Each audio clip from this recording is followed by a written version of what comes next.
বলি যত সব বাচ্চার মায়ের দোষ, মানে আশেপাশে পাড়া প্রতিবেশী আর কি আপনার বাচ্চার জন্য আর কি দরদ একদম উতলাইয়া পড়তেছে। বুঝছেন তো ব্যাপারটা?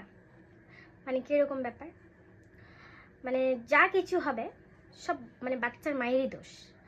এখন হঠাৎ বাচ্চা ধরো কালো পায়খানা পটি করতেছে, হ্যাঁ বাচ্চার মা মনে হয় নিশ্চয়ই লুকাই লুকাই কিছু খাইছে, ঝাল খেয়েছে হয়তো, তার জন্য তো এমন পটি করতেছে, তার জন্য কালো কালো পটি করতেছে।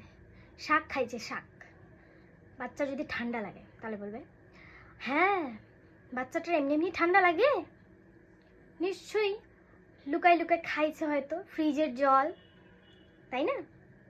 আর বলবে বাচ্চাকে সোয়েটার পরালে হবে, বাচ্চার মা সোয়েটার পরবে না, স্টাইল করে ঘুরে বেড়াবে, তো বাচ্চাকে তো ঠান্ডা লাগবেই। তারপরে 3 নম্বর বলবে আমাদের সময় বাবা ছিল না, বাপের জন্মে এসব টিস্যু ফিস্যু, আমরা মুখ মুছতাম কাপড় দিয়েই, আমাদের সময় এত কিছু ছিল না, আমরা তেলেই মানুষ করেছি আমাদের বাচ্চাদের, আমাদের সময় ছিল না বডি লোশন এসব। এখনকার দিনে বাবা কত কিছু। এই মা তোমার বাচ্চাটা এত রোগা কেন, খাওয়াবো না নাকি? সব মনে হয় মাটাই খায়, বাচ্চাটার একটু কেয়ার টেয়ার নেই, এত রোগা বাচ্চাটা দেখতে, বাচ্চাটার মনে হয় কেয়ারই করে না, খায় না ভালো মতো, বাচ্চাটাকে খাওয়াই না, খাইলে কি ওরকম শরীর থাকতো?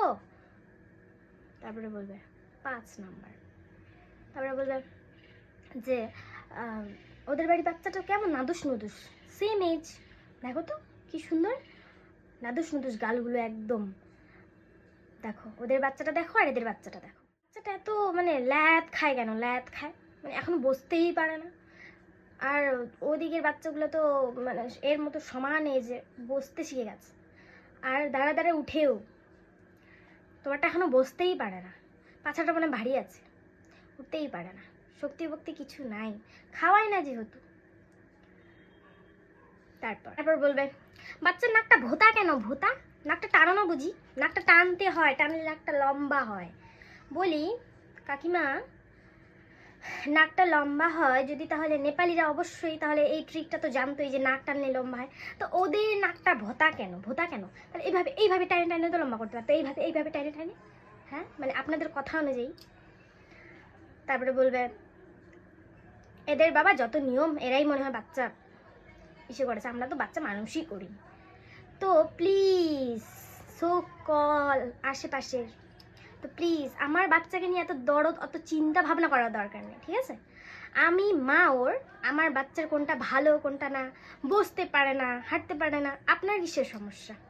হ্যাঁ আমার বাচ্চা কি কুকার, কুকার 2 মিনিটে মানে সিটি লাগাই দিলাম সব কিছু শিখে গেল? একটা বাচ্চা সব কিছু শিখতে তো সময় লাগে নাকি? মানে তোমাদের হিসাবে মানে তাড়াতাড়ি মানে এজ এজ অনুযায়ী মানে কোনো কথা না, মানে তাড়াতাড়ি বসতে হবে, তাড়াতাড়ি উঠতে হবে, তাড়াতাড়ি দাঁত আসতে হবে, তাই না? এটা কোনো ইসে মানে কথা আর কি। কোনো বাচ্চার ক্ষেত্রে লেট আসে দাঁত, কোনো বাচ্চার ক্ষেত্রে তাড়াতাড়ি, কোনো বাচ্চা তাড়াতাড়ি বসতে শিখে, কোনো বাচ্চা তাড়াতাড়ি চলতে শিখে, কোনো বাচ্চার সময় লাগে। সবাই বলে সমান না, সবারই আলাদা আলাদা ডিফারেন্ট থাকে সবারই মধ্যে, সবারই কিন্তু একই হয় না, যারা কেউ কেউ হয়তো তাড়াতাড়ি বসতে শিখেছে, কেউ কেউ হয়তো লেট করে বসতে শিখে, এটা কোনো ব্যাপার ম্যাটার না, এটা কোনো ব্যাপার ম্যাটার করে না, আপনাদেরকে বলে রাখি, এটা কোনো ব্যাপার ম্যাটার করে না, তাড়াতাড়ি বসতে শিখবে। হ্যাঁ তো সময় আছে, তো 1 বছর পর্যন্ত বসার সময় আছে, হ্যাঁ মানে আপনারা 5-6 মাস যেতে যেতে না যেতে তোমার বাচ্চা বসতে পারে না, হে পারে না, এই খাওয়ায় ও খাওয়াও, এটা খাওয়া ভালো হবে, মানে আপনি হয়তো আমার বাচ্চাকে এসে মানে খাওয়াবেন আর কি, খাওয়াবেন নাকি? আমার বাচ্চা টেক কেয়ার করবেন আপনি? তো আসুন না একদিন টেক কেয়ার করে যান দেখি। আগে বলার আগে না মানুষের চিন্তাধারাটা ঠিক করতে লাগে, মানুষের চিন্তাধারা ঠিক না থাকলে মানুষের কোনো দিনও তার জীবনে কোনো কিছু করতে পারে না, জানেন তো এই কথাটা? আপনাদের সময় তো টিভি ছিল না, মোবাইল ছিল না, তাই না? হাতি ঘোড়া এসব ছিল, গাড়ি ছিল না, তো আপনারা সে আগের যুগে ফিরে যান না, তো আগের যুগের কথা এখন কেন মানে সব কিছুতেই এখন ইন্টারফেয়ার করে?